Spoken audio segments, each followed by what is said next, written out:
Hello there, Ashley. How you doing? It's just me. It's a little bit past 11. This sounds like a voicemail already, which is kind of funny. I suppose it sounds that way because I'm actually, for whatever reason, extremely tired today. I've had a little bit to drink tonight. Not really sure if that has anything to do with it or not. Probably not, considering it was at a bar and we were just sort of sitting there, not really, being up and thrashing around and doing all that deal. It was kind of a pretty chill out night. It's also kind of snowing and stuff outside. It's supposed to get really ugly here within the next 12 to 24 hours, so, it's one of those things where we gotta be prepared, blah, blah, blah. I like snow, it's pretty sweet, but sometimes whenever you see it at certain points of your day, it just kind of makes you a little bit lethargic. Kind of makes you just want to, I don't know, sleep. Around here, it's actually been pretty bad lately. Not so much with snow, but with freezing rain and rain especially. In fact, I can remember being a kid, and we used to get blizzards almost every year. In fact, having a blizzard every year almost seemed like to be the norm there for a couple of years here in PA. We had the blizzard of 1993, 1994. We had a year off in 95, then we had another one in 96, one in 98, and the last real major one that we had was back in 2002 whenever I first started college. And I used to always love winter, and then for a while there I actually started to really hate winter because during the blizzard of 2002 I was actually up here visiting my girlfriend at the time on break, or not on break, but just for the weekend. And it started snowing horrifically that Sunday morning, and she basically was refusing to have me go home back to school whenever I really had to. She was being a real bitch about things, and I was very fortunate. One of the roads that I had to take to get back to school was a very dangerous road. It's called Route 857. It's pretty twisty. It's got one nasty hairpin turn right after the next, and given the conditions and everything, it was going to be very, very easy to spin on this road. And a lot of people, being that it was a Sunday, and it was right in the middle of January or February, so for whatever reason it was kind of a high volume traffic weekend, there was a lot of people on the roads. And I remember that I barely made it off of 857 whenever I heard on the radio that the authorities were shutting 857 down, which for me meant that I was going to make it back down to school A-OK. I wasn't going to be stuck at home. And I don't know what your feelings are on the whole subject.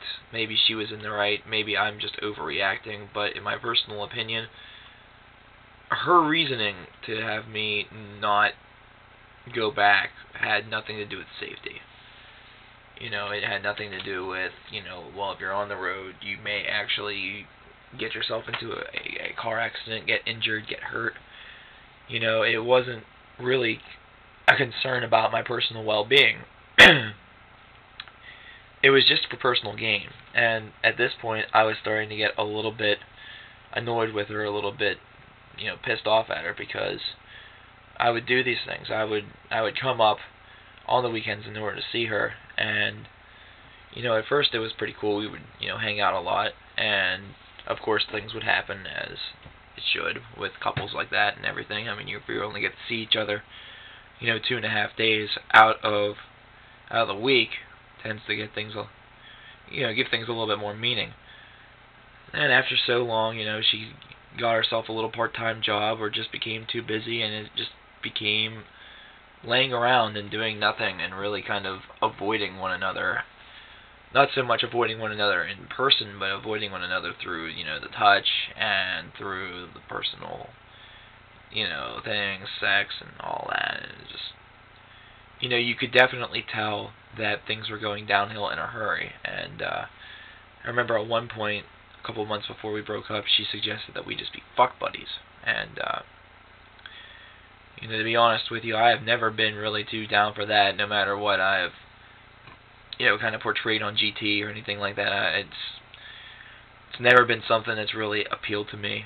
And it's not that I am lacking emotional comfort or emotions to begin with, where I'm so safe and secure in myself that I don't need someone screwing me to make me feel good. I mean, trust me, it would certainly be nice. However, my philosophy sort of is that you kind of I kind of don't want to have one without the other. I would rather have sex and have a relationship with somebody who I really care about, somebody who there is a little bit of a personal attachment to, than just do it just because they're there and their legs are open. It kind of it's a real catch-22 at times, especially if for example somebody were to come in from a long, long way away. Like, say for example I dated someone from California for a while. It's 3,000 miles away from me.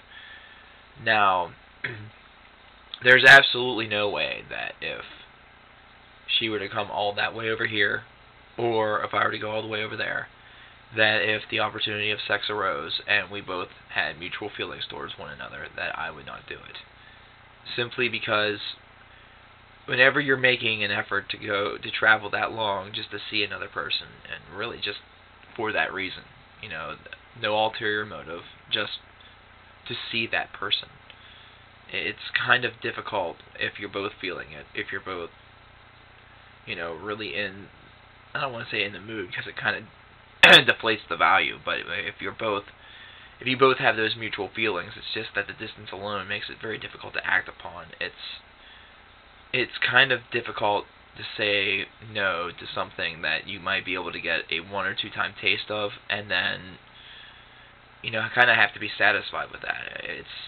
It's a very, very difficult thing, and at times I do think that it labels me a bit of a hypocrite, but I really don't mind. I don't mind being a hypocrite in that particular regard, because sometimes things will blossom from it. In fact, that same girl and I went on to have a pretty successful relationship for a pretty long time, almost 2 years.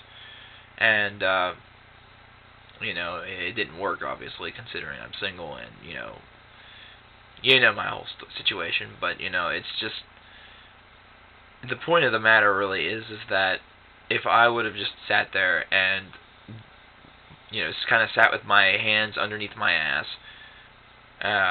basically being a sandwich between my ass and the chair, and just looked and didn't touch, and tried to use restraint, say no, I would have been lying not only to her but to myself, because the minute that I got there, the minute I saw her, I knew I wanted it. Just like my ex right now, the minute that I saw her and the minute that she saw me, I knew that I wanted to be a part of her life. Whenever I met her in Spencer's, there's some things like that you can just tell. You really don't need too much of an explanation for it. Like, I'm not saying that you can really tell that on a forum. Not at all. In fact, it's a lot more difficult to do there, because there's personality, but there's also personality conflict. Because you're able to basically be on forums somebody who you may never be in reality.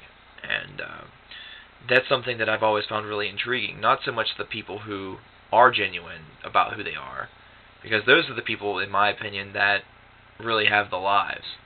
They have the lives because they are secure enough with themselves that they don't have to represent themselves a different way on the forums just to try to get attention and fuel their own popularity. They're satisfied enough with the person that they are that they feel that that's going to be perfect. It's the people that really have to dream up this fake persona and dream up this fake life and dream up this fake style of thinking and the way that they act, that really don't have the lives, because they have to sit there and think to themselves, this is what will probably make me more appealing. And yeah, it's kind of a I'm looking out for me attitude, but it's also kind of pathetic because it's self-depleting and self-depreciating. It's saying that, okay, the person who I really am isn't good enough, so I have to be somebody else just to fit in here. Anyways, I didn't really mean to rant on and on and on about this, but you said you wanted a long video, and like I said, I'm kind of exhausted, so I really can't think of anything humorous to do.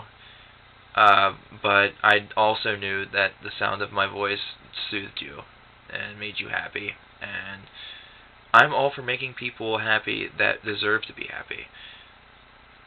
So, hopefully this will do you many wonders. Hopefully you'll watch this a lot just to see my ugly face but hear my hot and awesome voice. No, I'm bragging. But anyways, I'll talk to you later. I hope you have a better day tomorrow. See ya.